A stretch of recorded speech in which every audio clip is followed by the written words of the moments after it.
अस्सलामुअलैकुम।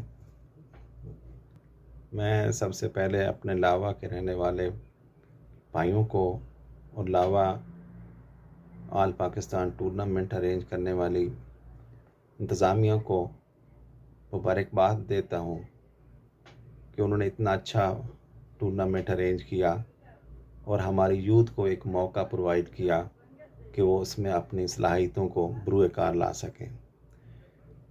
इसमें कोई शक नहीं है कि आज की यूथ हमारा फ्यूचर है।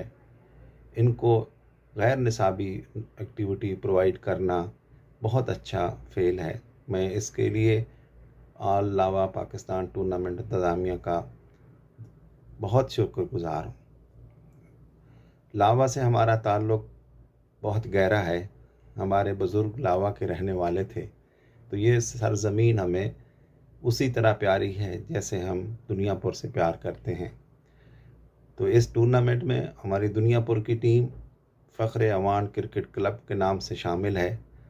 तो मैं इस टूर्नामेंट में अपनी इस टीम को अपने दिल की गहराइयों से मुबारकबाद पेश करता हूँ कि वो इसमें पार्टिसिपेट कर रहे हैं और मुझे अल्लाह से यकीन है इंशाअल्लाह इंशाअल्लाह इंशाअल्लाह आप कामयाब होंगे, आप सुरखरू होंगे और जिस ना सिर्फ आप अपने इलाके का बल्कि अपने बुज़ुर्गों का नाम भी रोशन करेंगे। अल्लाह ताला आपको कामयाबियाँ अता फ़रमाए। अल्लाह ताला आपके लिए